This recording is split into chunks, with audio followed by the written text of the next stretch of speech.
João, capítulo 21, diz assim a palavra do Senhor. Depois disso, Jesus apareceu novamente aos seus discípulos à margem do mar de Tiberíades. Foi assim: estavam juntos Simão Pedro, Tomé, chamado Dídimo, Natanael de Caná da Galiléia, os filhos de Zebedeu e 2 outros discípulos.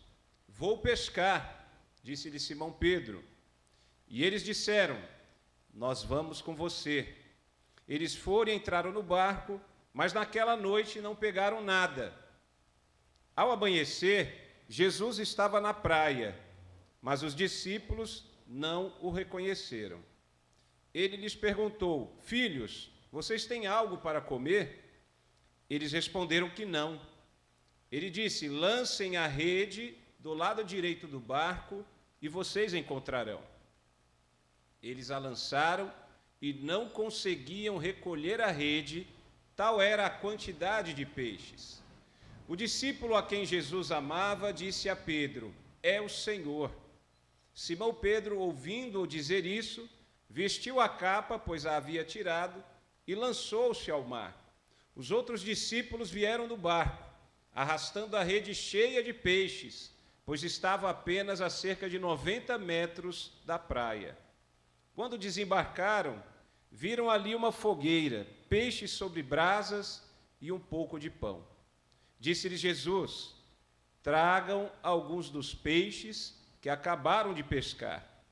Simão Pedro entrou no barco e arrastou a rede para a praia. Ela estava cheia, tinha 153 grandes peixes. Embora houvesse tantos peixes, a rede não se rompeu. Jesus lhes disse: venham comer. Nenhum dos discípulos tinha coragem de lhe perguntar: quem és tu? Sabiam que era o Senhor. Jesus aproximou-se, tomou o pão e o deu a eles, fazendo o mesmo com o peixe. Esta foi a 3ª vez que Jesus apareceu aos seus discípulos depois que ressuscitou dos mortos. Depois de comerem, Jesus perguntou a Simão Pedro: Simão, filho de João, você me ama mais do que estes? Disse ele: sim, Senhor, tu sabes que te amo. Disse Jesus: cuide dos meus cordeiros.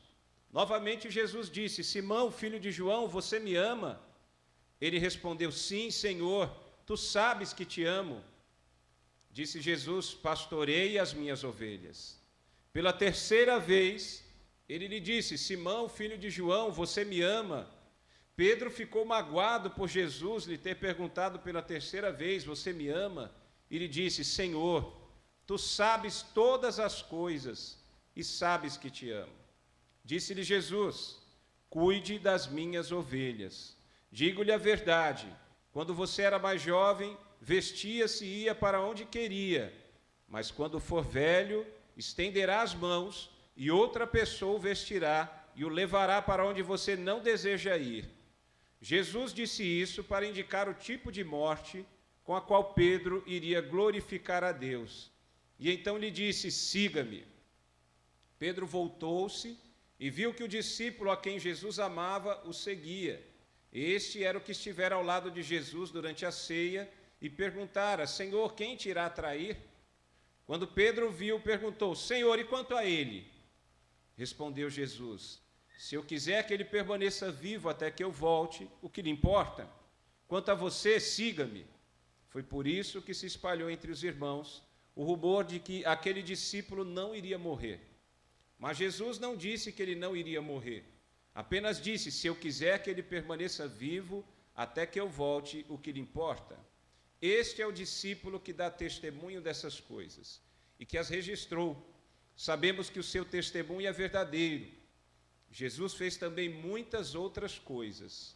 Se cada uma delas fosse escrita, penso que nem mesmo no mundo inteiro haveria espaço suficiente para os livros que seriam escritos. Amém?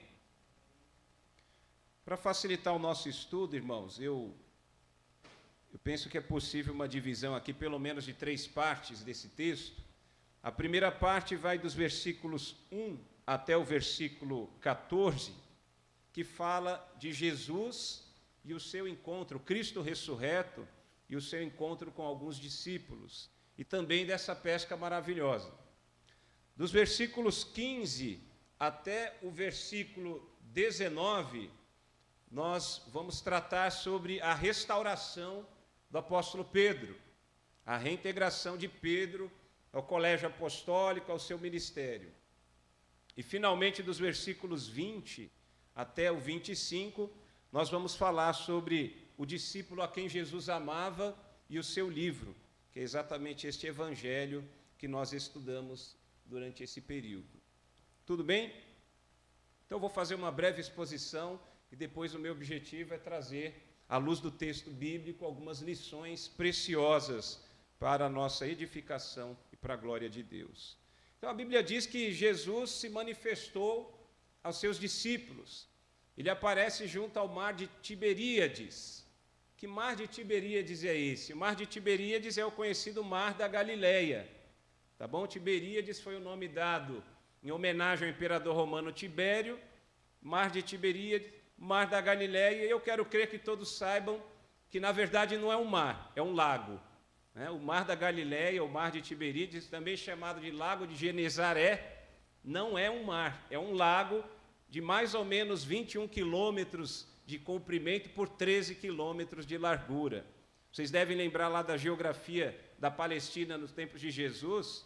Lá ao norte nós temos a Galileia, Caná, Nazaré, entre outras cidades.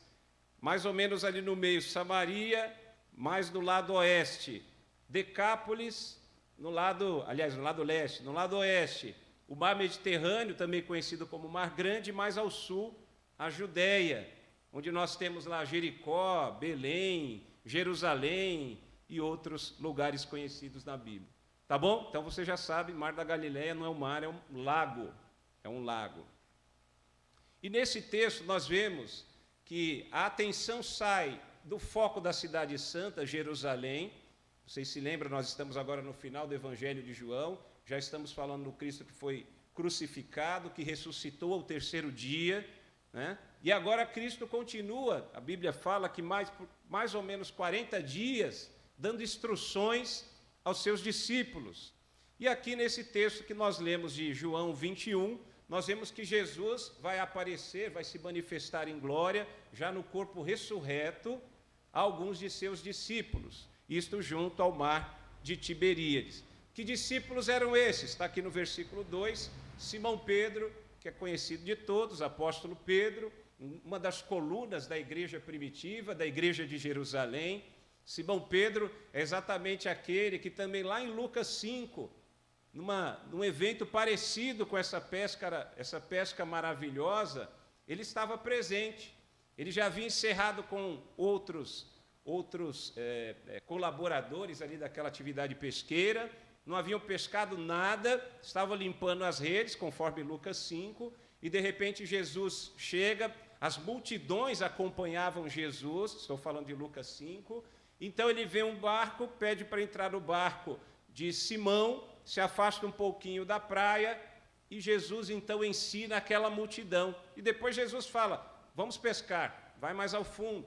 Pedro fala, mas Senhor, nós pescamos a noite toda e nada, bem semelhante ao texto de João 21.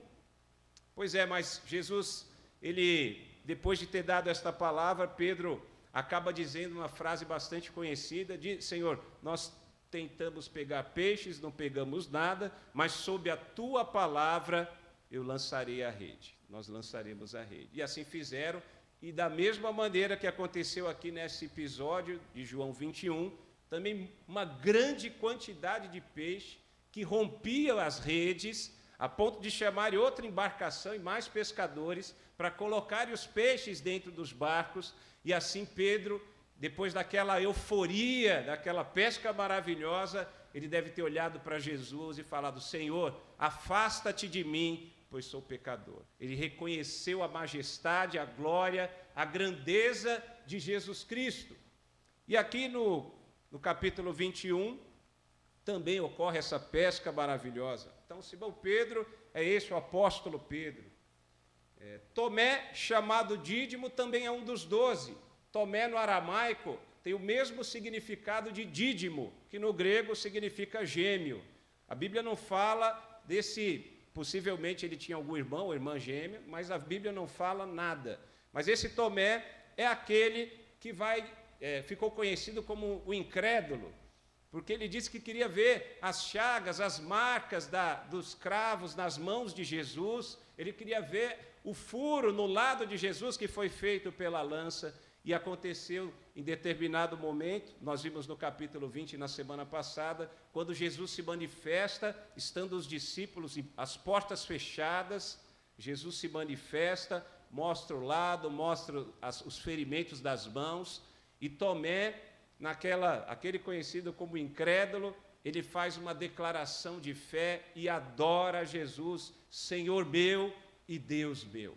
Esse Tomé depois, diz a tradição, que ele vai pregar o Evangelho até na Índia, na Síria, e ele também vai ser um dos mártires da igreja, vai morrer sem negar a fé cristã.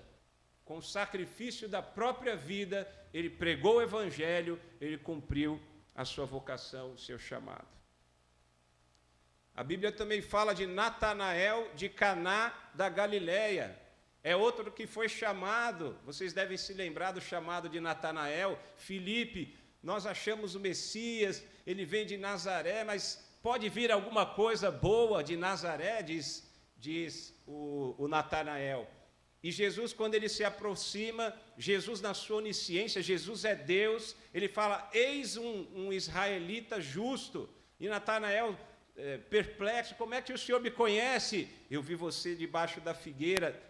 Jesus já havia visto, na sua onisciência, este homem religioso, este judeu, Natanael. E Natanael também se torna um dos discípulos de Jesus. E somente aqui nesse texto é que diz que ele é de Caná da Galileia.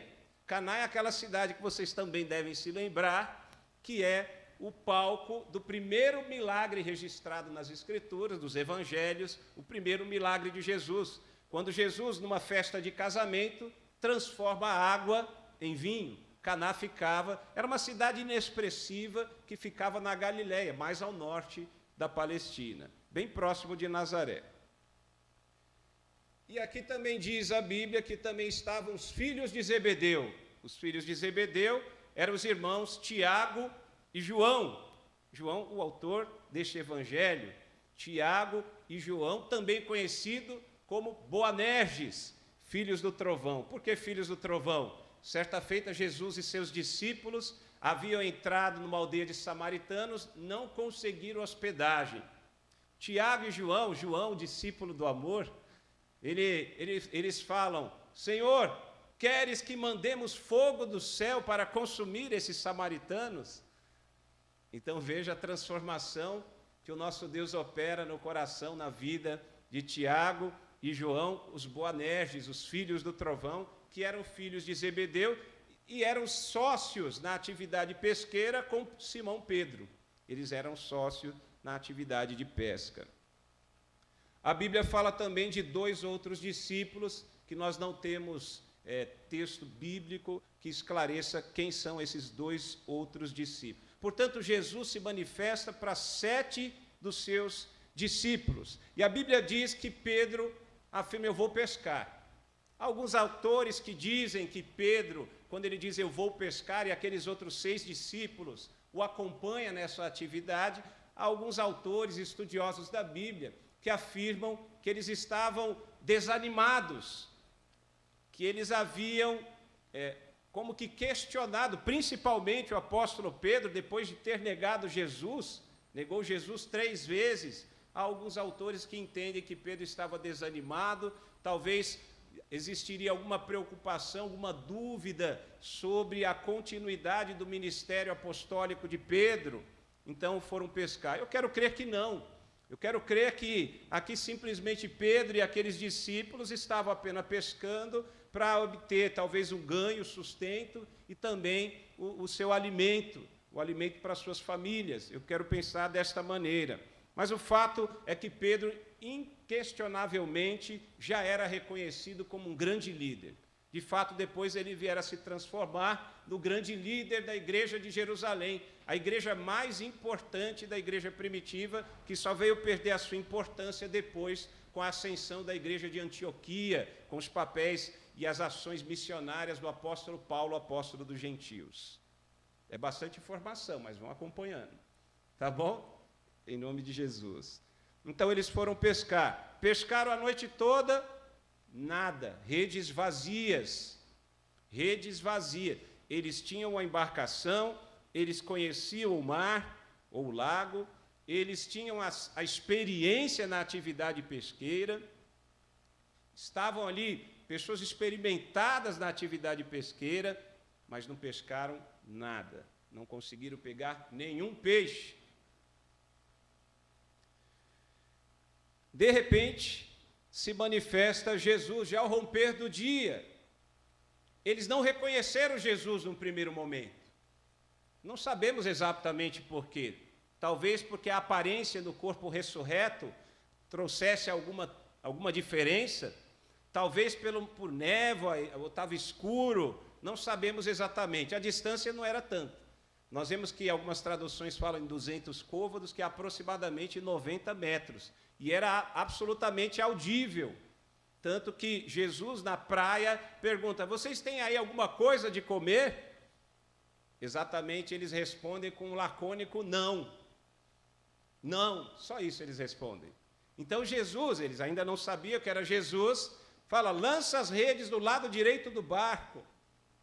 E nós não entendemos porquê, mas aconteceu talvez aqui um milagre, que eles lançam as redes conforme a orientação daquele desconhecido, até então desconhecido. Imagine você, um desconhecido, você especialista na atividade de pesca, e de repente aqueles homens experimentados na pescaria, que já haviam tentado de maneira frustrada durante a noite toda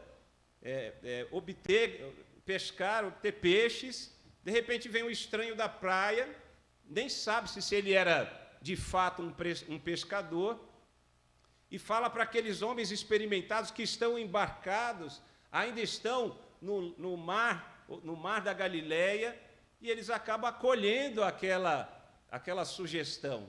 E eles lançam a rede do lado direito.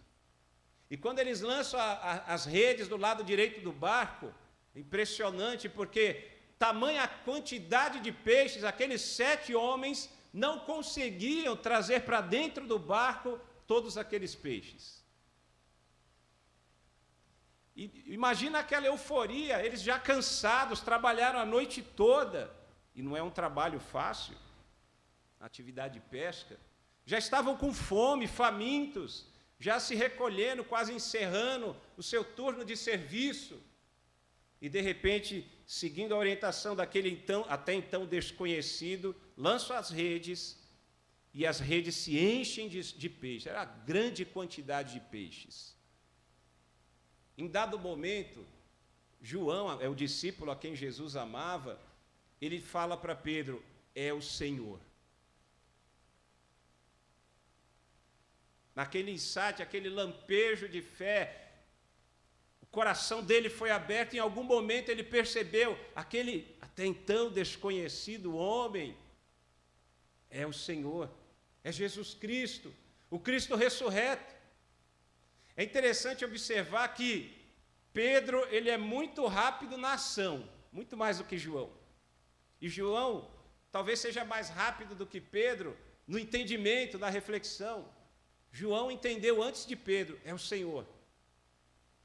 Mas Pedro, como eu disse, ele é muito rápido na ação.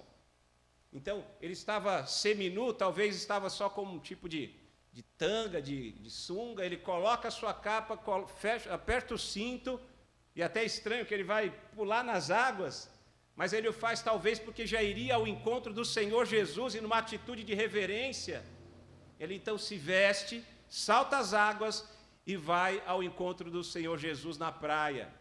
Os outros discípulos não conseguiram trazer os peixes para o interior da embarcação, então eles vão arrastando as redes junto com o barco e também se dirigem até a praia. Quando eles chegam à praia, a cena que eles observam é Jesus Cristo uma fogueira, peixe e pão.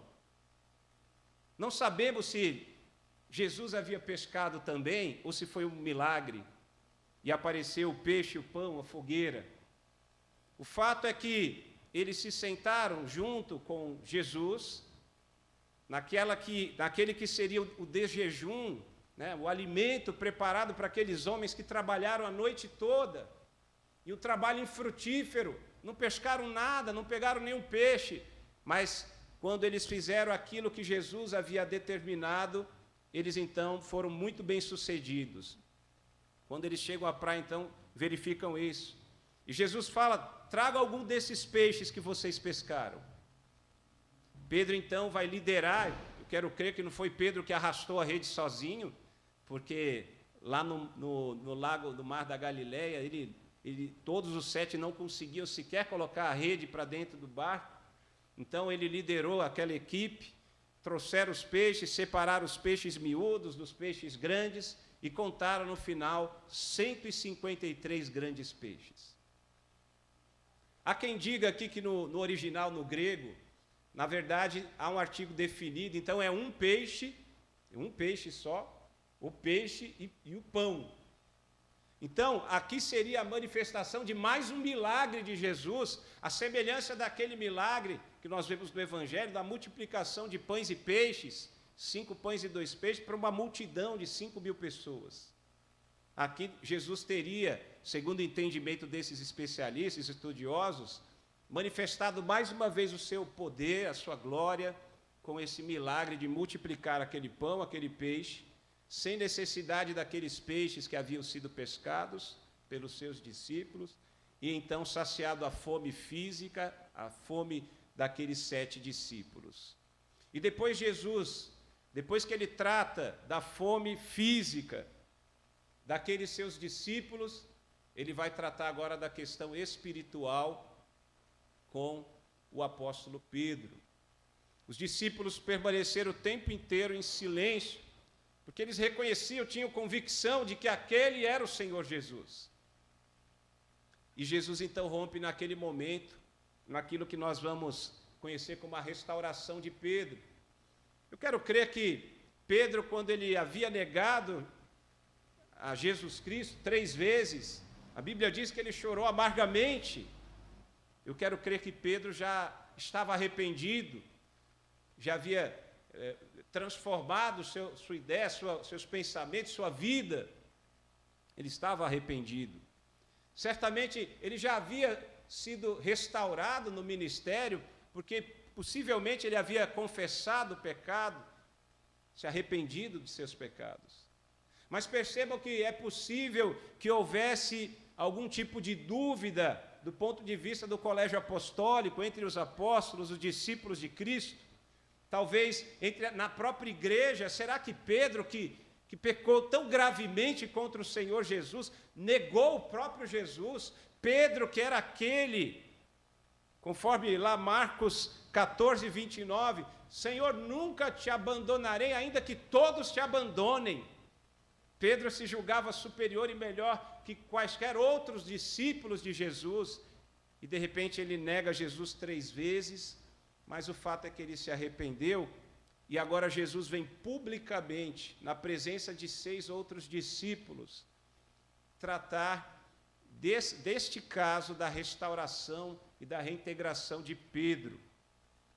Então Jesus, ele vai fazer 3 vezes, ele vai interrogar Pedro quanto ao amor que Pedro tem por Cristo.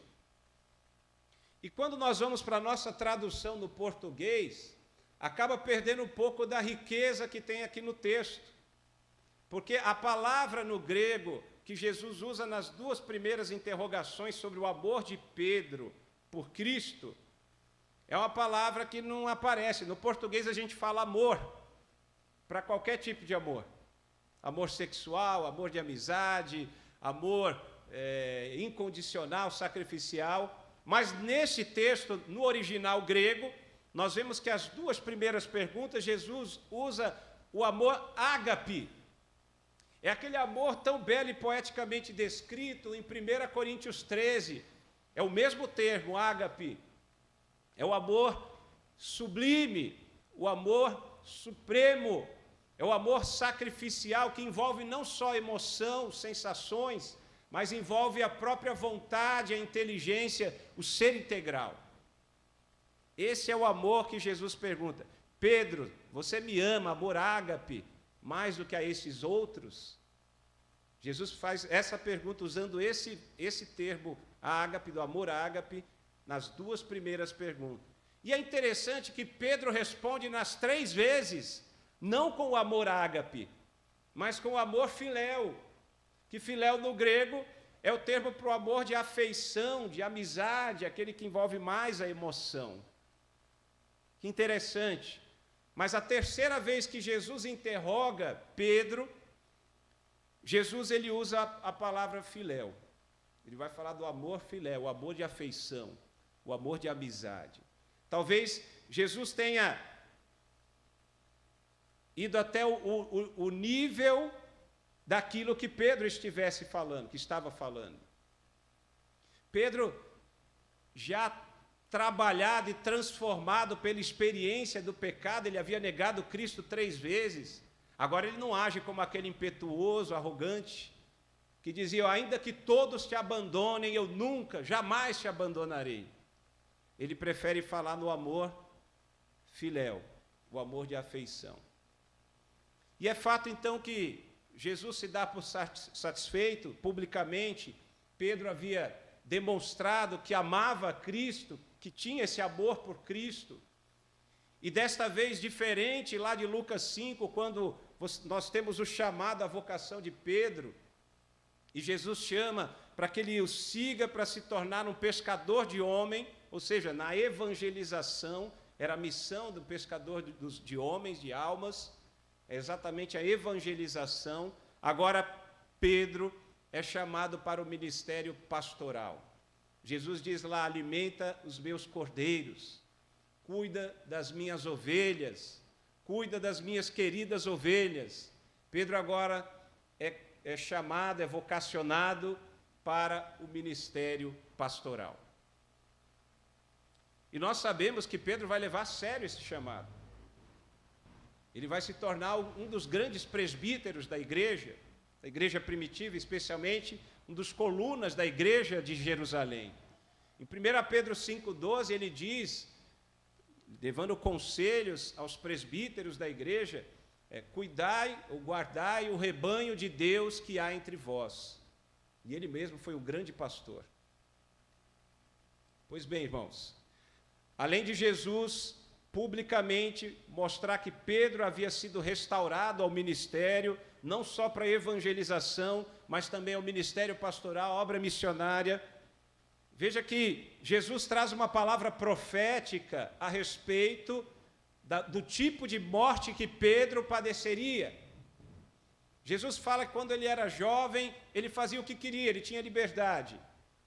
Mas depois de velho, pessoas estenderiam as mãos dele, e ficou na tradição, alguns irmãos da igreja primitiva, de que Jesus estava falando da crucificação de Pedro.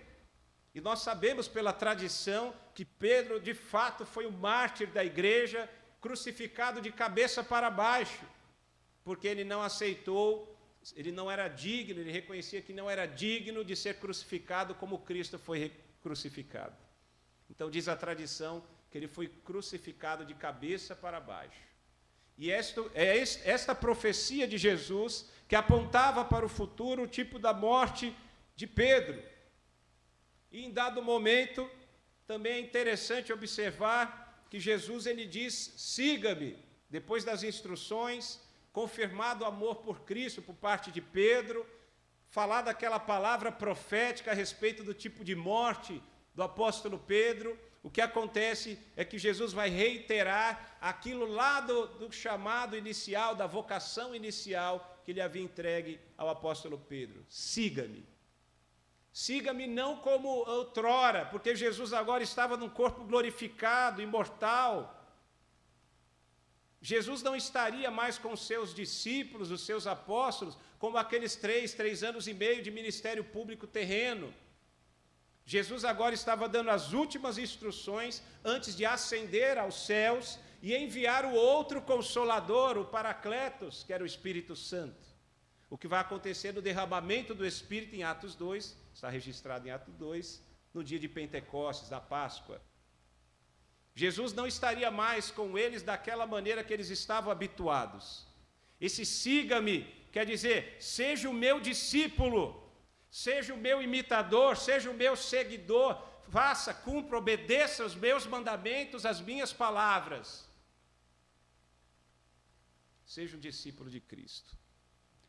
E Pedro, em dado momento, está acompanhando Jesus, ele se vira e percebe que João, o discípulo a quem Jesus amava, aquele que havia reclinado a cabeça no peito de Jesus e perguntado quem haveria de traí-lo, ele também está os acompanhando, e Pedro pergunta, e sobre aquele? Pedro e João eram amigos, parceiros. Talvez Pedro estivesse com uma pergunta, uma interrogação justa, genuína, ele queria saber sobre o destino de seu amigo íntimo, João. E Jesus, ele responde para Pedro, Pedro, isso não interessa para você. Que importa se ele vai continuar até que eu volte? Já uma mensagem escatológica sobre a segunda volta de Jesus. Que importa se ele vai continuar vivo? E surgiu esse burburinho de que João não morreria. Mas Jesus não disse isso. Ele falou, que importa se ele vai ficar ou não? Siga-me, segue-me. E reitera o mandamento de que ele seja um verdadeiro discípulo. Então, irmãos, eu quero trazer à luz do que nós verificamos nesse texto muito rico. Aliás, o Evangelho de João é um evangelho da fé, o evangelho que mostra exatamente o propósito, o grande propósito do Evangelho de João, que está lá em João 20, 30, 31, é exatamente que aquele que ouve o Evangelho de João creia que Jesus é o Cristo, o Filho de Deus, e crendo, receba a vida eterna, tenha salvação eterna. Esse é o propósito do Evangelho.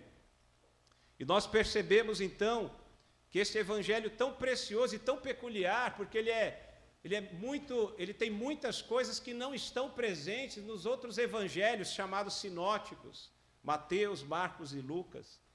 Tem muita coisa diferente aqui, ele é singular. O que nós podemos aprender? Algumas lições, são muitas, mas eu separei somente 4 lições para que possamos desfrutar desse banquete espiritual proporcionado por esse Evangelho. A primeira lição nós encontramos aí com base no texto no versículo 3, na parte B, quando diz, quando diz, naquela noite não pegaram nada. Qual é a lição que nós aprendemos nesse texto de João 21:3, na parte B? Todo esforço humano é inútil sem a ajuda divina.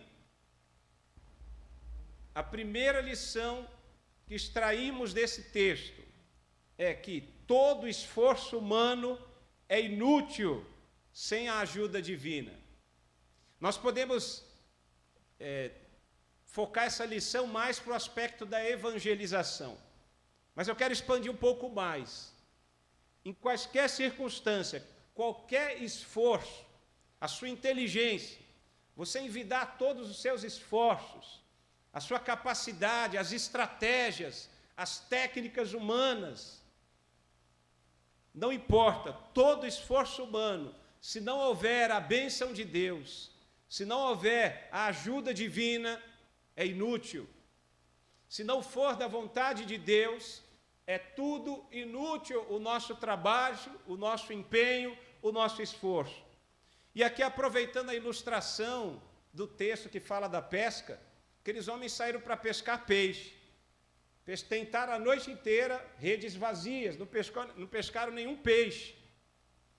Se nós tentarmos pregar o Evangelho, a preocupação com a evangelização mundial, com a tarefa ainda inacabada da Igreja de Cristo, que é pregar o Evangelho, é cumprir a grande comissão, o ide, o pregar o Evangelho, o fazer discípulos de todas as nações, independentes de Deus, confiando em estratégias humanas, como muitas vezes prevê esse movimento de crescimento das igrejas.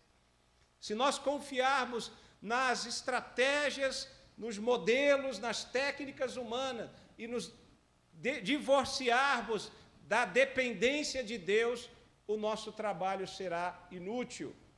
A evangelização será infrutífera.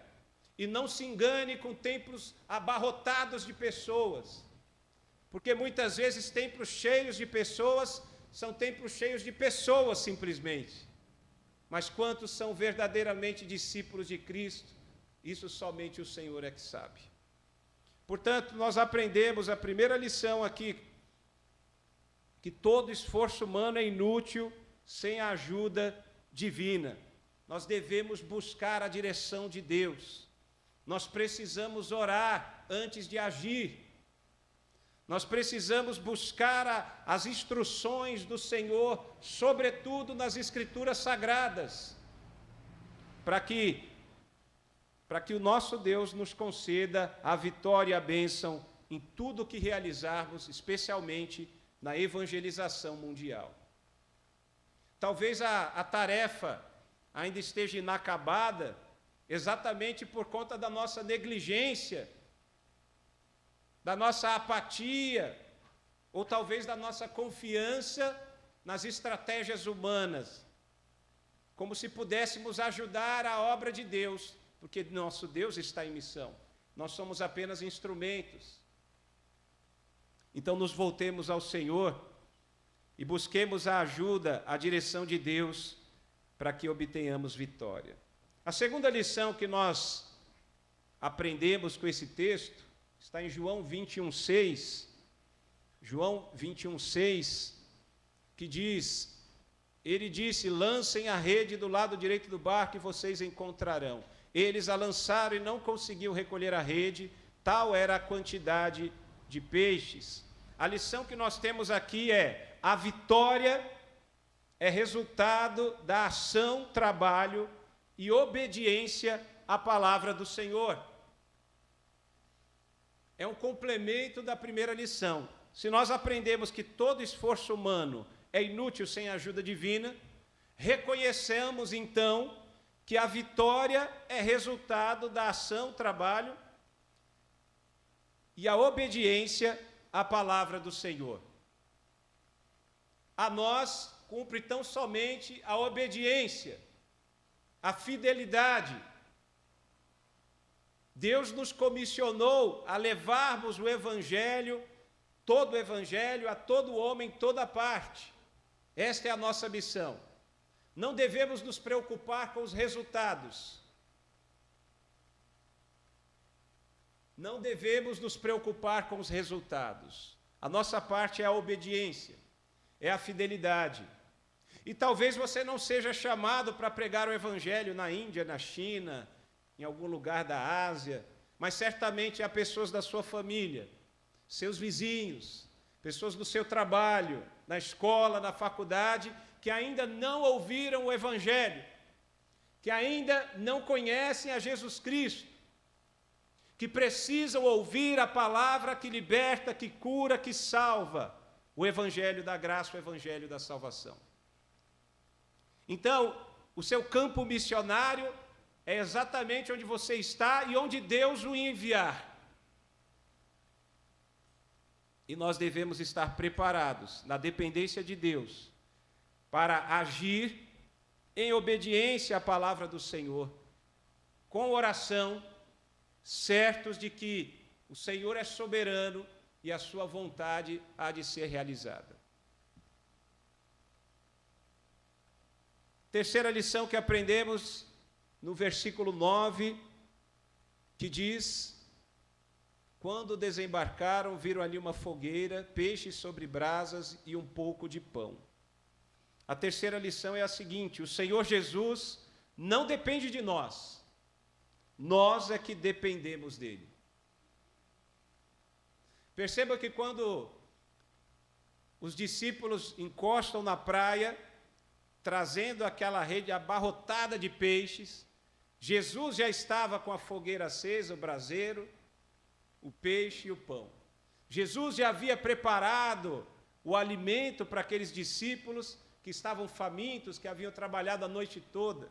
Jesus não dependeu dos seus discípulos. E isso é fato. Na verdade, nós devemos aprender a depender absolutamente de Deus. Devemos andar de maneira independente do mundo, não no sentido de nos isolarmos do mundo, como veio aquele movimento monástico, os monastérios se afastavam do mundo. Como é que vai ser sal da terra e luz do mundo se você não estiver no mundo?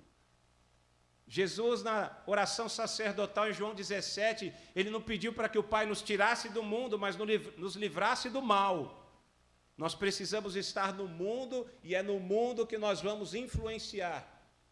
Através das nossas palavras, através das nossas ações, através da pregação do Evangelho. Mas o fato é que nós precisamos aprender a depender de Deus. Sermos independentes do mundo no sentido de não sofrermos influências pecaminosas. E devemos ser interdependentes como irmãos. Já viu o missionário que anda sozinho? Já viu o pastor que não cuida das ovelhas? Já viu o professor que não ensina aos alunos? Todos nós temos dons. O Espírito Santo nos capacita. E os dons que nós temos são para utilização na obra de Deus, no serviço cristão. O irmão, a irmã, por mais simples que seja, e o pastor pregou sobre isso aqui, ainda que você seja zombem de você, é fato que se você é um filho de Deus, se você é uma filha de Deus, você tem pelo menos um dom. E você precisa descobrir esse dom e não esconder o seu talento. Precisa se envolver na obra do Senhor. E para isso nós precisamos depender de Deus e trabalhar em conjunto com os demais irmãos na Igreja de Cristo. E finalmente a última lição, o versículo 19, lá na parte final, quando Jesus diz, siga-me. Siga-me. O que nós aprendemos aqui? Sem o amor por Cristo, não há como ser seu discípulo e servo. Sem o amor por Cristo, não há como ser seu discípulo e servo. Percebam que Jesus interrogou Pedro quanto ao seu amor por ele. Foram 3 perguntas. E depois dessas perguntas, Jesus observou publicamente que Pedro amava Cristo. E somente depois é que ele diz, siga-me. Jesus, ele deu o chamamento, a vocação, a comissão pastoral ao apóstolo Pedro, nesta ocasião. E só depois que foi confirmado que Pedro ainda amava a Cristo, é que isso foi confirmado publicamente. Então nós aprendemos que sem amor por Cristo, não há como ser seu discípulo e servo. E uma parte aqui, uma coisa importante a ser dita é que esse amor precisa ser um amor verdadeiro. Há muita gente que, no seio da igreja, acaba se envolvendo em tantas coisas, em tantas obras, mas não passa de ativismo. Na verdade, nós precisamos ter esse verdadeiro amor que vem de Deus por Cristo. E aí sim, nós seremos seus imitadores, nós seremos seus seguidores, nós seremos servos do Senhor. Então eu resumo aqui as 4 lições, com base no texto de João 21. Todo esforço humano é inútil sem a ajuda divina. A vitória é resultado da ação e obediência à palavra do Senhor, e a vitória vem de Deus. O Senhor Jesus não depende de nós, nós é que dependemos dele. E, finalmente, sem o amor por Cristo, não há como ser seu discípulo e servo. Amém? Que Deus nos abençoe e nos ajude, possamos viver essa palavra para a glória de Deus.